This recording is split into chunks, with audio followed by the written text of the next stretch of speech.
একদমই বিয়ের পর কোনো চেঞ্জ মনে হচ্ছে না, শুধু একটা জিনিসই চেঞ্জ হয়েছে, নতুন দাম্পত্য জীবন ভালোই লাগছে। অবশ্যই নতুন জীবনে তো ভালো লাগবে, সবারই ভালো লাগে নতুন নতুন। আর আরেকটা ব্যাপার হচ্ছে আমাদের ভিতরে আসলে নতুনত্বর কিছু নেই, আমাদের অনেক লং রিলেশনশিপ, তো আমরা আগেও যেরকম ছিলাম এখনও সেম ওরকমই আছি। সো স্পেশাল কোনো কিছু না। বিয়ের পর কিছুই পরিবর্তন মনে হচ্ছে না।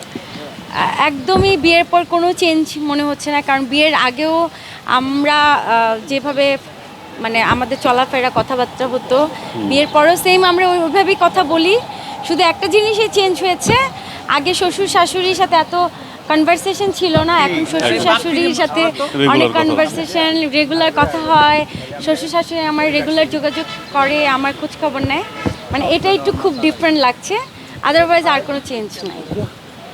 বলো। আপু, আমরা দেখলাম গণমাধ্যমে যে আপনি নাকি ভাইয়াকে বিয়ের আগে বিয়ে করার জন্য চাপ দিতেন।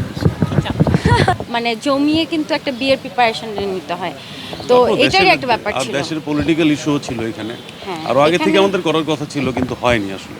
যাই হোক, জি। সাধারণত আমরা দেখি বাংলা চলচ্চিত্রে যারা নায়িকারা রয়েছিল তারা বেশি বিয়ের পরে বা বাচ্চা নিয়ে হাসি ভাবে সেক্ষেত্রে আপনি ব্যতিক্রম, আপনি সবাইকে আগেই তো বলছিল ডাকডোল পিটিয়ে আয়োজন করছেন, এই প্ল্যানটা কিভাবে? এইটা আমাকে যখন সাংবাদিকরা আমাকে প্রায় সময় আমাকে খোঁচা মেরে মেরে বলতেন যে নায়িকারা নাকি অনেক কিছু হাইড করে, তো আমি আপনাদেরকে কথা দিয়েছিলাম আমি কোনো কিছু হাইড করব না, আমি যখন বিয়ে করব আপনাদের সবাইকে জানাবো, তো আমি আমার কথা রেখেছি।